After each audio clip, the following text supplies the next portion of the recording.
Hi everyone.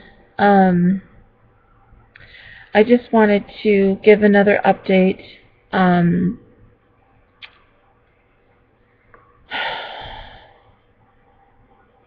you would think after a while um, you could get a break from all the stress and all the stuff going on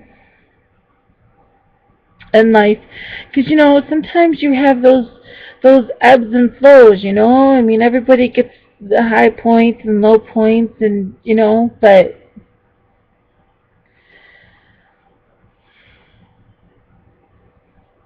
um, I mean, I guess things could be worse. Um, so I'm trying really hard to count my blessings, and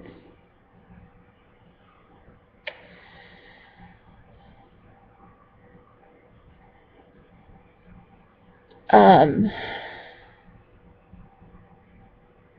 so I'll just start with um,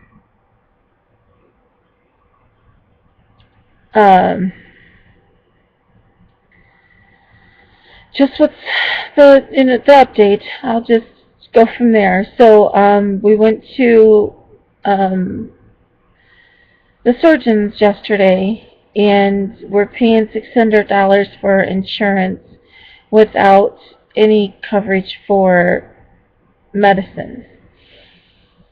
So that's an issue that we're trying to work on. And anyways, um, so the surgeon takes an x-ray of my husband's knee, and he's like, okay, the screws have got to come out. There's 2.5 in there. They need to be removed. And we think what's happening is that the accident a year and a half ago caused soft tissue damage in that knee, and the screws are not helping the tissue to heal. So he's going to go in and remove the screws, clean up the knee the best he can, and he said that my husband's leg was still broken, and that he's going to try to give it a little bit more time, but um,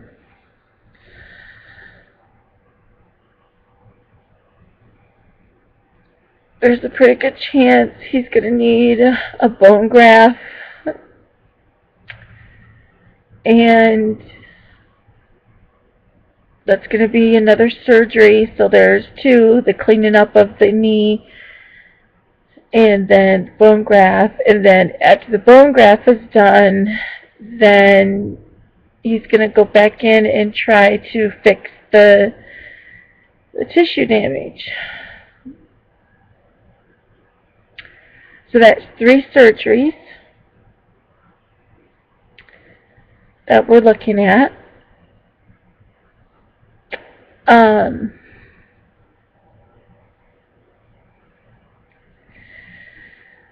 then he said that we needed to go to a doctor that would give my husband his pain medicine.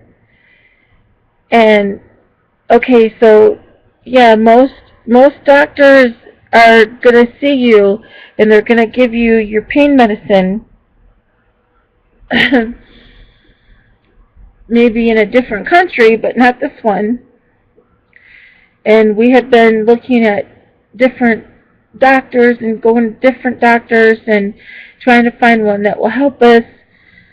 And basically they said that he wasn't. So here is a surgeon that says to my husband, you have got to be on your medicine before I can do the surgery, because I don't want you going through withdrawals, and you clearly need this medicine, but I can't give it to you. Okay, why? That makes no sense. He is a doctor. Why the hell can't he give him the medicine?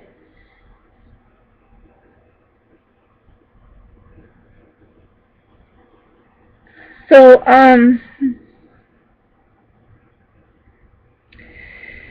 so then they said, well, we'll help you find a doctor that will take him. And I was just like, okay, what do you got, a magic wand or something? And they're like, oh yeah, we can help you, no problem.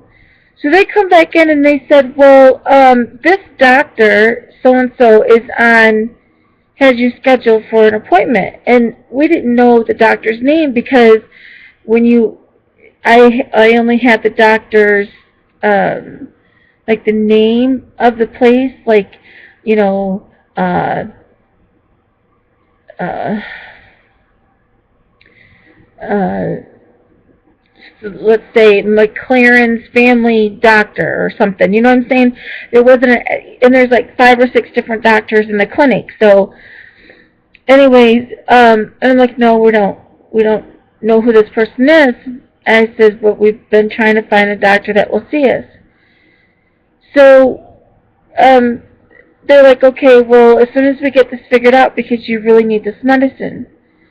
So we go, about 10 minutes later, we get the call after we left from the doctor's office, and she's saying, well, you denied knowing who this doctor is, and you clearly have an appointment with him tomorrow. And I'm trying to figure out who the doctor is that, because, like, I think we've got like 5 appointments lined up. But you go into the doctor's office. First, you get the insurance.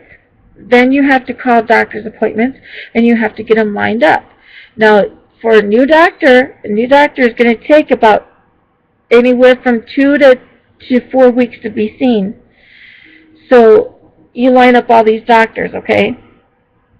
And then whoever was going to help us the first was then we were going to cancel all the other doctors.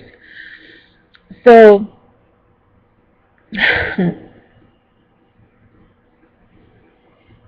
they have they shared the I guess the chart, so everything's on computer, and they said um, that they were going to send a letter to the doctor saying how important it is that they give him the medicine, and this is a legitimate patient, and he needs help, and all this stuff, right?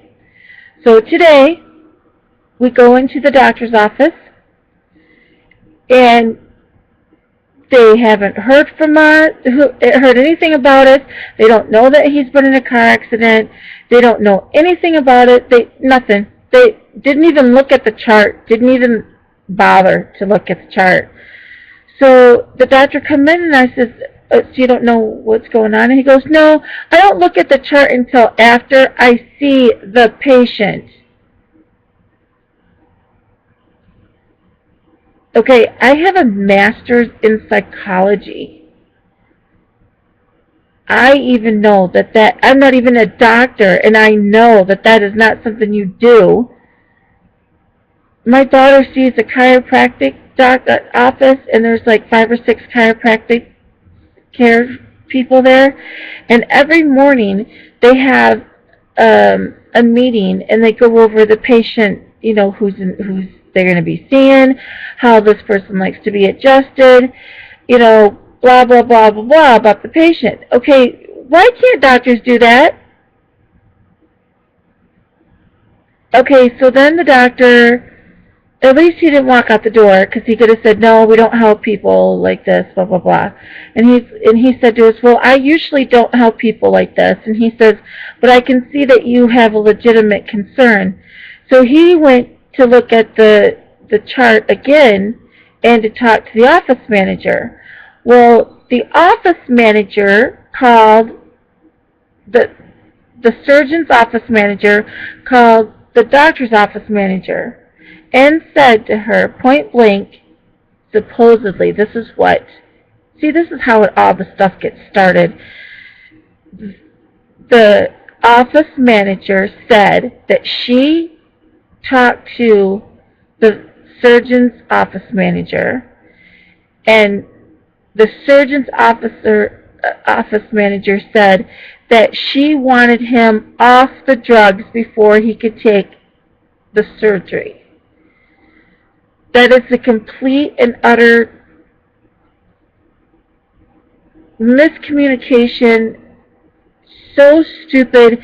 Even the doctor said that didn't even sound right.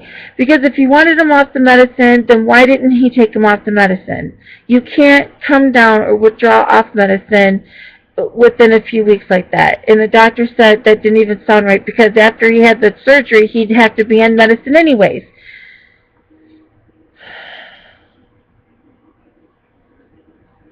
So, anyway, so we are in the process now of setting up the surgery, which will be next month. We did get some of the medicines. One of them was $500 and some odd dollars, and the other one was $240, and we're trying to figure out how to pay for that. So we're trying to go through like patient advocacy groups and all this other stuff, which is just going to take more time, which is just going to take more energy, and it's just so damn stupid. You know, everybody talks about healthcare, and it drives me crazy because we're paying $600 a month because we have a pre-existing condition just for medical. That doesn't even count prescriptions. Anyway, this is going to turn into just a pissed off rant if I don't stop, but that's what's going on. So then we had saw a notice in the doctor's office that he is now taking OB. He's an OB too, I guess. I don't know. Anyways, it doesn't matter. So I said, I explained to him the situation that my husband tested sterile, and we were in the middle of trying to figure out if it was from the car crash, if he was damaged, what it was. And one thing that he did say that, kind of like struck my, got curiosity going, was that, Mark had a closed head injury. So with the closed head injury, the doctor said that he could have bumped his head, and it could have caused like the brain from telling him how to regulate the hormones. So it could have dropped like the testosterone, which could have caused the sterileness to go on or to happen, not actually damage to that area, like the scrotum or the inside. That's what I was thinking. Maybe there was damage inside done and we just didn't know, because he did have a broken pelvis, but it was by the hip joint socket. So anyway, so they're going to check his testosterone level since they were running blood tests. And I asked him, I said, well, could he get the blood test done? He goes, well, there's just really so much going on right now. We can wait on that. And I was just like, okay, I didn't want to push the issue any, but I was just like, all right, fine, let's just keep waiting. It's not like it's any big deal or nothing. I said that. Anyway, so I was just like, whatever. And so then he goes, well, I do want to make sure his liver functions good because of the medicines and because of the surgery. So why don't we just go ahead, since we're doing blood levels, why don't we go ahead and run the testosterone as well? And I'm like, okay, that'd be great. I said that would be really nice if you could do that. I said that would be just one less thing to worry about. And I'm thinking, all the time I'm thinking to myself, well, he does have a closed head injury. And when he was